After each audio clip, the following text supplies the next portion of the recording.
Perang Salib merupakan serangkaian peperangan yang berlangsung selama sekitar 2 abad dan berkecamuk secara bergelombang yang dilancarkan Kristen Eropa terhadap wilayah-wilayah kekuasaan umat Islam. Penyebab terjadinya Perang Salib itu sangat kompleks, meliputi motif agama, sosial, politik, maupun ekonomi. Faktor agama memang diaktifkan untuk membangkitkan semangat yang menyeluruh dan kesediaan berkorban. Namun, agama bukanlah satu-satunya faktor penyulut Perang Salib.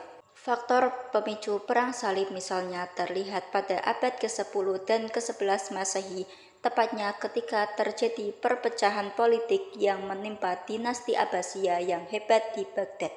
Hal itu diiringi dengan kabar reputasi buruk seorang penguasa Islam, Khalifah ke-6 dinasti Fatimiyah Al-Hakim yang terdengar hingga ke Paus dan kerajaan-kerajaan di Eropa.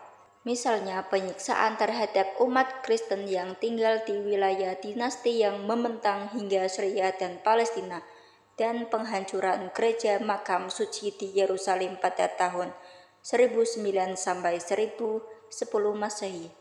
Tindakan-tindakan Al-Hakim inilah yang dianggap sebagai salah satu trigger meningkatnya keinginan kaum Kristen Eropa untuk melancarkan Perang Salib pertama dan menyelamatkan apa yang mereka anggap tempat-tempat suci umat Kristen yang berada dalam ancaman.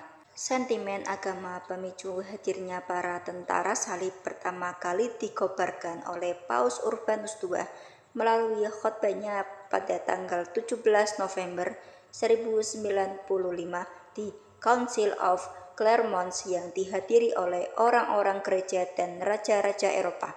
Dalam khotbahnya itu, Paus menyerukan umat Kristen agar berangkat membebaskan kota suci Yerusalem dari penindasan umat Islam.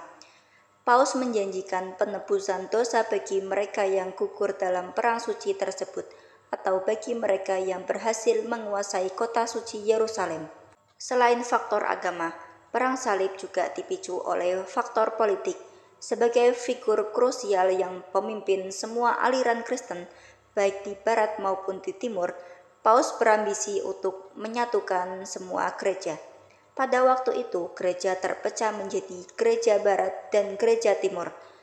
Polarisasi itu terjadi setelah konferensi Rom pada tahun 869 Masehi dan konferensi Konstantinopel pada tahun 879 Masehi. Kedua gereja berbeda paham tentang konsep Roh Kudus. Paus berusaha menundukkan gereja Ortodoks Timur, namun pertentangan paham antara gereja Barat dengan gereja Timur di bawah Kekaisaran Bizantium menghambat niat Paus ini. Kemudian peluang emas itu datang bagi Paus ketika ada permintaan bantuan dari Bizantium untuk menghadapi tekanan Turki Seljuk. Peluang emas ini dimanfaatkan untuk mencitrakan Paus sebagai pemimpin tunggal untuk semua rakyat Kristen dalam berjuang melawan kaum muslimin. Kekuasaan Bizantium di Syria atau Syam dan Asia Kecil waktu itu semakin terdesak oleh ekspansi dinasti Turki Seljuk. Puncaknya pada tahun 1071 Masehi, dinasti Turki Seljuk berhasil mengalahkan pasukan Bizantium dalam pertempuran yang sangat menentukan di Manzikert. Ketika itu, Kekaisaran Bizantium memohon bantuan militer pada Eropa Barat, termasuk dari Paus yang kekuasaannya cukup besar. Pada 1090 Masehi, Kaisar Bizantium Alexius Komnenos sekali lagi memohon kepada Eropa setelah dia mendengar tekanan Seljuk terhadap kaum Kristen Timur dekat bersamaan dengan kekerasan yang dilakukan penguasa dinasti Fatimiyah. Dengan dalih menyelamatkan Bizantium dan mengambil alih tanah suci di Palestina dari Islam, ia sekaligus ingin merealisasikan ambisinya untuk menyatukan gereja Timur dan gereja Barat. Faktor ekonomi juga berperan dalam mendorong terjadinya Perang Salib. Ketika Eropa melancarkan propaganda Perang Salib, negara-negara di Eropa sedang menghadapi krisis ekonomi.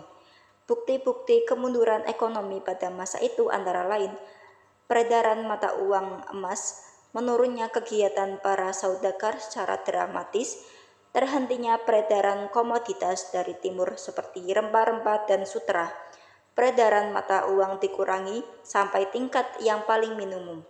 Kedudukan kota-kota yang merosot tajam dan berubah-ubah menjadi semacam kubu-kubu. Dengan demikian, kemenangan dalam Perang Salib diharapkan bisa memulihkan kembali perekonomian di Eropa dengan cara menguasai jalur-jalur perdagangan strategi di timur, terutama di Laut Mediterania yang saat itu dikuasai Islam.